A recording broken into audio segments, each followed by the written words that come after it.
नमस्कार, मैं हूं अंशुमान। क्रिप्टो काउंटर पर आपका स्वागत है। क्रिप्टो बाजार में मजबूती कायम है, लेकिन पश्चिम एशिया के घटनाक्रम के बाद बाजार में बड़ी अनिश्चितता है। आइए देखते हैं शाम 6 बजे का हाल। बिटकॉइन करीब 2.50% उछलकर 70,260 पर है। वीकेंड में 67,470 का स्तर टेस्ट करने के बाद 70,000 पर वापस आया है। करीब $336 मिलियन का लिक्विडेशन हुआ है। अमेरिका में ईरान जंग के कारण बाजार पर असर पड़ा हुआ है। 71,400 से के ऊपर करीब 1.27 बिलियन के शॉर्ट स्क्वीज हैं। नीचे का सपोर्ट करीब 64,700 के आसपास है।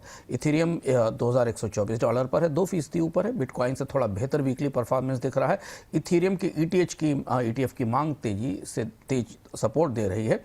सपोर्ट $2,000 पर है और रेजिस्टेंस करीब 2170 के आसपास है। सोलाना 3% ऊपर है, 89 से 90 के बीच में है। BSOL सोलाना ETF में करीब $29 मिलियन का इनफ्लो आया है, जिससे रेजिस्टेंस 90 और 92 के बीच में बना हुआ है। XRP करीब $1.41 पर है, 2% ऊपर है। XRP ETF इस हफ्ते का टॉप परफॉर्मर रहा है। संस्थागत गतिविधियों में बिटकॉइन ETF का फ्लो वीकली स्तर पर लगातार 4 हफ्ते से पॉजिटिव है। करीब 95.18 मिलियन के आसपास का डॉलर का इनफ्लो आया है। AUM अब इस समय करीब 92.92 बिलियन डॉलर, $53 बिलियन के आसपास बनी हुई है। ब्लैक रॉक का इथेरियम ETHB सबकी निगाहों में है। इसमें 95% इथेरियम की स्टेकिंग है और मंथली यील्ड मॉडल का अमेरिका का पहला प्रोडक्ट है।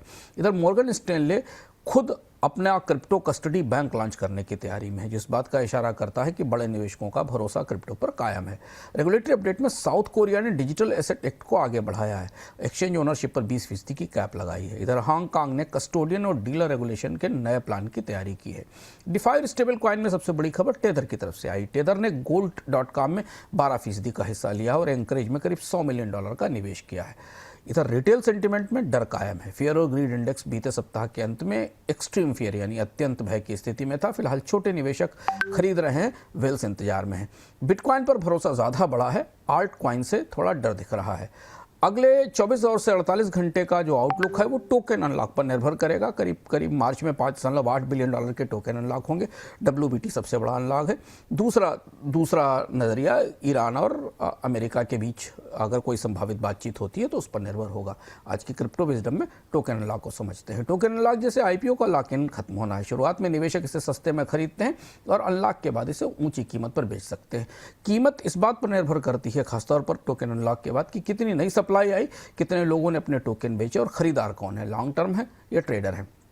मार्च में करीब $5.8 बिलियन के टोकन अनलॉक होंगे और इस साल का सबसे बड़ा सेल प्रेशर इवेंट बनेगा, ऐसा माना जा रहा है।